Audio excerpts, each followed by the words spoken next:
What's up, like and comment land? This is Jimmy Flame here with another Fresco tutorial, a quick tutorial, hopefully, right? Anyhow, today we're going to jump in to check out the vector trim tool. The vector trim tool is kind of like an eraser. At least you can think about it as an eraser, but it's not quite that.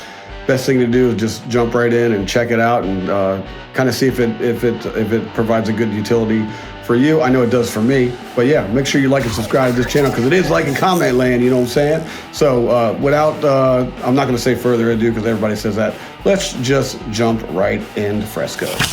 All right, so I got this little cartoon guy sketched out already in a layer ready to go, and I'm just going to go over here and grab a vector brush. Make sure you grab a vector brush because, you know, vector trim, vector brush, right? You get the idea.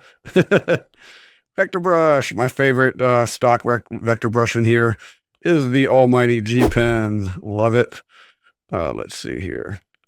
I do have some smoothing on. I love to crank that up just to kind of do thick inking.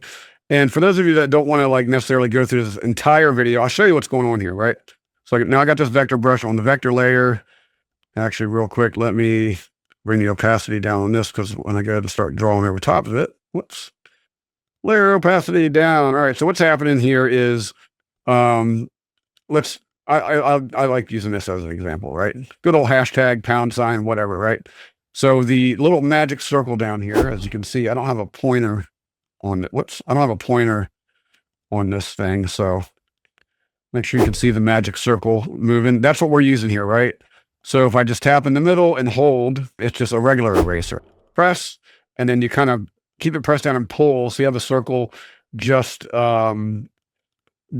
filled in all the way. So that means it's active, right? So you're on the outside now. So you can do that and voila, just like that. You can get rid of all the work you don't want on the outside on these converging vector lines, right? So that's really what we're getting into. So to show you a practical use of this, let me pull my line weight down again. Let's just go 12. Why not? To show you a practical use, like say you're drawing, you want to ink your comic, right? And you want to keep and you don't want the lines to taper at the end and all that stuff. You want, general rule, right? Like two lines meet, you want it to be nice and thick. It helps create depth and all that good stuff. Vector trim, I would go like this and I can go thick.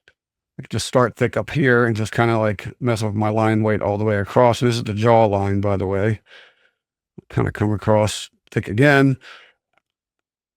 Press, pull away, but keep your finger on there, and now I can just kind of get rid of that. And then now you have these nice, crispy, sharp edges. So yeah, you can see where I'm going with this. It's nice and crispy lines. Just make sure you overdraw. You can do this also in Illustrator. Maybe I'll do a video on that. Like if you use your, say you make your strokes and all that stuff, and then you expand them, basically essentially make it a shape. You can then go and use your cut tool and like cut all of the areas that, cut through all the areas that overlap and then turn around and then go back and tap and erase them. It's a little bit more time consuming, but it's more exact than an eraser as well. This is something similar going on here, but this is like very, very fast. I can just kind of go around and do all that. So I can, overdraw, get my crispy lines, and then still like where it's not really needed, just kind of draw regular. Let's draw squares with character. That's what I was calling it at Max. I was showing when I was demoing this part. Like you can either do this, like kind of like do the drag and hold thing. Yeah, there's a square, or you can have a square with character. You can just quickly do it with this vector trim tool. Keep being inspired, keep rocking and rolling. Ain't that right, baby? All right. Vector trim in action. Hey, yeah, if you made it this far, awesome. Thank you so much. Really appreciate the view here, and hopefully you got something out of this little tutorial. Make sure you like and subscribe, all that good, whatever the kids are doing. It is like and comment land, right? So make sure you like and subscribe to the channel. Get notified anytime I pop out a video or go live. It's all about art. It's all about fun. It's all about rock and roll. It's all about music around here. So yeah, until next time, man, this is Jimmy Flame signing off. Ow!